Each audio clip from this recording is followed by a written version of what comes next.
এই মেয়ে শোনো, গল্প করো না। আল্লাহ রাসূল বলছেন মহিলাদের জন্য জান্নাতের সব দরজা খোলা যখন তারা 4টা কাজ করবে। 1, 5 ওয়াক্ত সালাত আদায় করবে।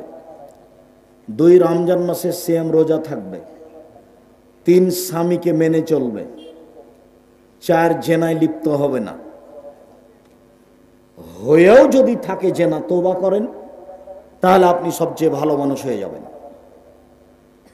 4টা কাজ করেন, জান্নাতের সব দরজা খোলা। আমি বলিনি, মুহাম্মদ সাল্লাল্লাহু আলাইহি সাল্লাম বলেছেন। স্বামীকে মেনে চলা তার একটা আছে। আল্লাহ রাসূল বলছেন আমি জাহান্নামে তাকিয়ে দেখলাম শুধু মহিলা আর মহিলা, মহিলা আর মহিলা। তো মদিনার মহিলারা জিজ্ঞাসা করলো, আল্লাহর নবী, মহিলারা বেশি জাহান্নামে কেন? তো উত্তরে বললেন যে স্বামীকে মানে না এই জন্য। তো কি হলো কথা বলেন দেখি। এবার আল্লাহ রাসূল বলছেন যে মহিলাদের জন্য জান্নাতের সব দরজা খোলা। কি করতে পারলে? 4টে। 1, 5 ওয়াক্ত সালাত। 2, রমজান মাসে সিয়াম রোজা। 3, স্বামীকে মেনে চলা। তিতা লাগলেও মিঠা লাগলেও মেনেই চলতে হবে, নইলে খোলা করে সংসার ত্যাগ করতে হবে।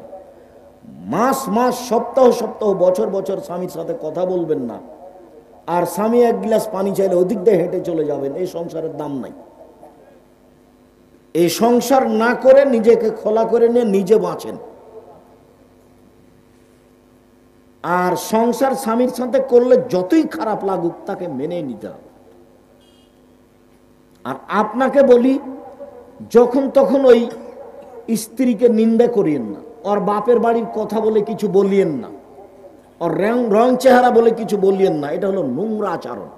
তোর বাপ এই, তোর মা এই, তোর রং এই। বিবাহ করেছেন, সংসার করছেন, তার সাথে মিলামিশা করেন, তার এত নিন্দা করেন কেন? স্বভাব কেন এমন?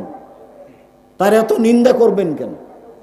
যাকে নিয়ে সংসার করেন, যে রান্না বান্না করে দেয়, যে ঘর বাড়ি ঠিক করে দেয়, যে বাড়ির সব কিছু গুছায়, তার এত নিন্দা করেন কেন? তার বাপকে তুলে কথা বলেন কেন? তার মাকে তুলে কথা বলেন কেন? কেন গালি দিবেন? কেন গালি দিবেন?